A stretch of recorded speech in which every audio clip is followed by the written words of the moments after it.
Hi everyone, my name's Ian Lowe and this is Running High and Low.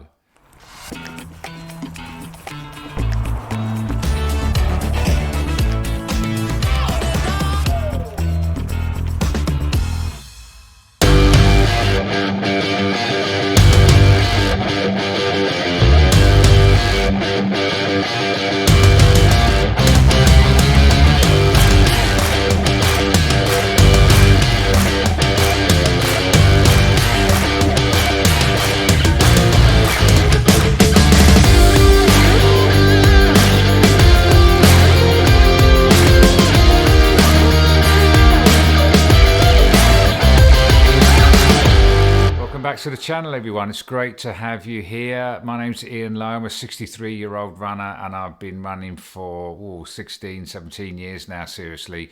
During that time I've completed 4 of the world's marathon majors and I'm new to YouTube. So I don't have many subscribers yet, but for every new one that I get, it inspires me to go on and to make more videos. So if you would consider subscribing to my channel today, you'd make an old man very happy. Now, for those of you that watched my previous videos, you know that I stumbled across a survey which was published in Marathon Handbook. It was carried out by Strava. And they listed what they thought was the 3 most popular running shoes worldwide. They were the Brooks Ghost, the Hoka Clifton and the Nike Pegasus. So I've reviewed all 3 now and I wanted to wrap it up by letting you know which one I think is the best out of the 3. Welcome back. And in third place will be the Hoka Clifton. It wasn't a shoe that inspired me to run in that much really, and you'll see from my video if you've got time to go back and watch it that I thought it was an out-of-date shoe now. I thought that the midsole, the Evo midsole had its day, and I wouldn't be surprised at all if the Hoka Clifton undergoes a major revamp in its 10th edition, which I assume will be out next year. So we'll look forward to that. But it wasn't a shoe that inspired me.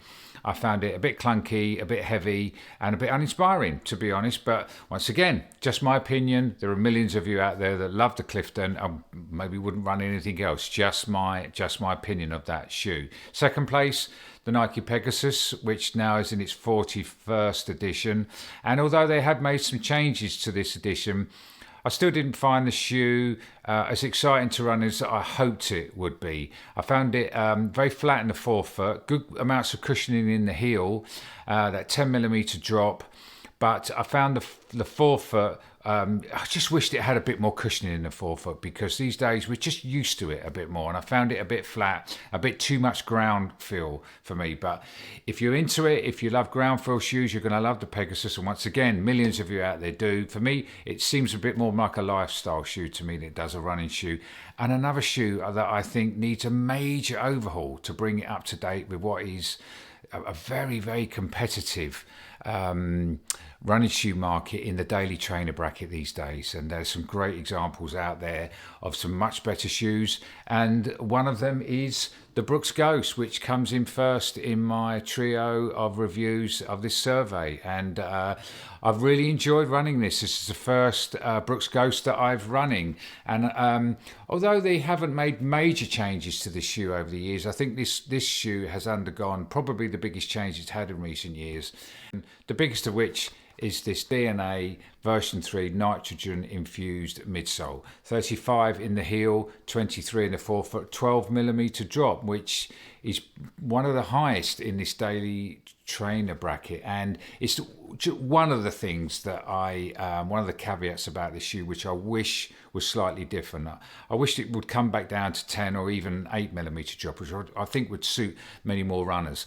Although it's not a major problem, I found you did notice it's a slightly too aggressive drop for me. I prefer something more around 8mm, although it hasn't stopped my enjoyment of running in this shoe. But I probably wouldn't take it on long runs. I think over the course of a long run, I think the 12mm drop might show up a bit too much in that time. And one other caveat that I do have about it is just this heel canter. It is absolutely solid. You can't move it, and the shape of it. You see how it bevels inwards there. I have found after I've run 6-7 miles in this shoe, which is the furthest I've taken it, I have had a little bit of aching on my Achilles afterwards. Nothing too serious, but I think if I was to run in it all the time, it may become a problem for me. I just wish it had a heel flare, which I much prefer, and which is prevalent in the Pegasus and the Clifton. Both of those have that heel flare, and it's the best feature of both of those shoes. But the overall comfort of this shoe is really terrific. Its step-in feel is great. It has a great lockdown. The lacing system's simple and it works really well. There's plenty of room in the toe box. I think it comes in 3 different widths as well. The outsole has a terrific layer of rubber coverage, and you're going to get 500-600 miles out of the shoe. The upper's comfortable, it's quite breathable. Overall, I've really enjoyed running in the Brooks Ghost 16, and I would thoroughly recommend it to my viewers, for runners of my age, or really runners of any age. It's no wonder this comes in the top 3 best-selling running shoes in the world. It's been proven over the years how popular it is. And this 16th version with this new midsole, I would say, is probably one of the best that they've had so far. And I think if you've run in Brooks Ghost in the past, you're going to love this shoe. It's more energy return.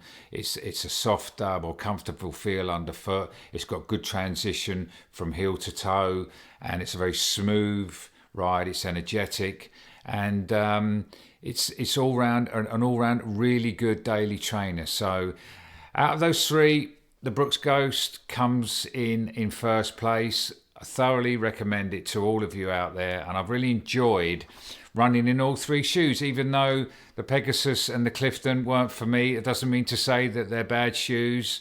If this survey is anything to go by, then millions of you around the world are really enjoying both of those shoes, and who am I to argue with any of you? This is the one for me that will be staying in my rotation.